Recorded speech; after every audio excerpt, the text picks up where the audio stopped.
Number 38, Tony. A new kind of video cassette has just been developed. It lasts for only half as many viewings as the old kind does, but it costs a third as much.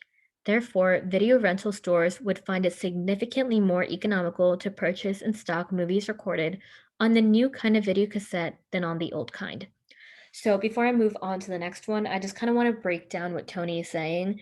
For me personally, I find it a little bit hard to wrap my head around numbers like this, so I like to put these kind of numbers to actual scenarios. So I make up numbers just to make it a little bit easier for me to understand. And I know it doesn't work for everyone, but just in case there is someone who thinks the way that I do, I'm going to break it down now, just in case. So let's create two scenarios. Let's create a scenario for the old kind of video cassette and the new kind of video cassette.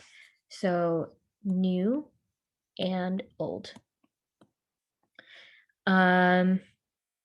So we want to figure out how many viewings it lasts for. So let's say that the old one lasted for 30 viewings.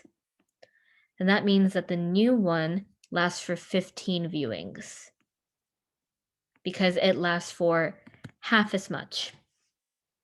And let's say that the old kind of video cassette cost, I don't know, $30. Let's make the numbers simple.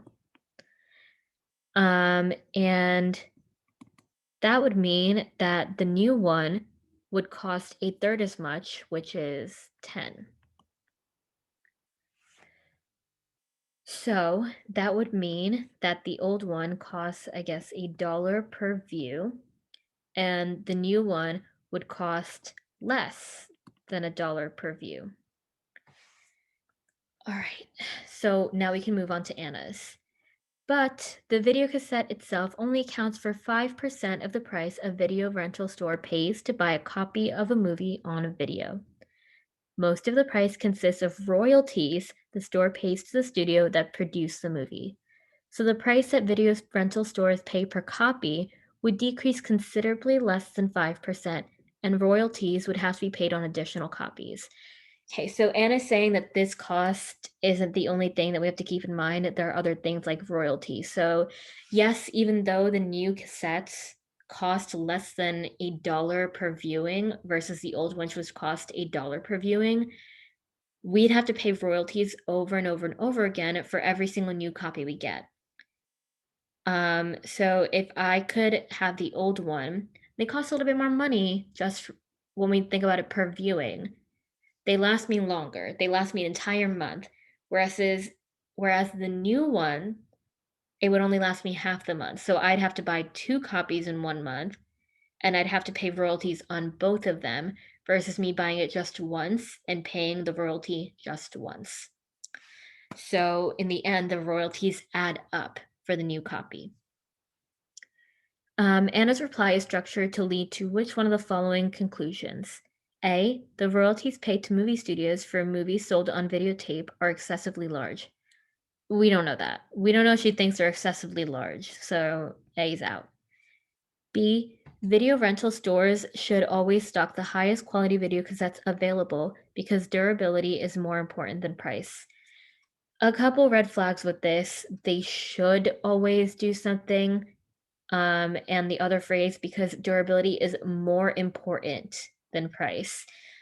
When the word should pops up in an answer choice, I get a little nervous. I need to make sure that the author actually said that this thing that the answer choice is saying should happen, the author actually said that. Can I prove that Anna said this? No. So it's out already. The second thing, when they tell me something like one thing is more important than another thing, or one thing is the most important thing, again, I need to make sure that the author actually said that. Did Anna say that? I don't think so. I don't think I can prove it. So B's out another time.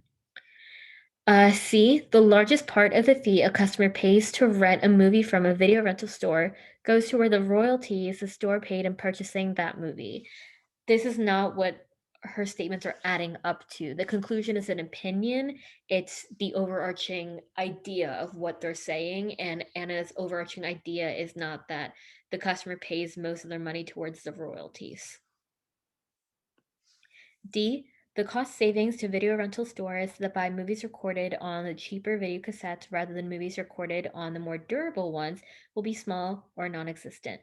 This makes a lot of sense because we said, yes, there is a slight difference between these two price points, but when you add the royalties back in, the price of the new cassettes actually bumps right back up because we need to buy those new videos more often than we need to buy the old ones. So D seems like a pretty good choice. And E, if the price a video rental store pays to buy a movie on video cassette does not decrease, the rental fee the store charges on the movie will not decrease. All right, so E's got this funny little sufficient condition. This sufficient condition is not something we discussed in the stimulus. If it's not something we discussed in our stimulus, it's a condition that we never invoked. And if it was never invoked before, I don't actually know what's going to happen because of it.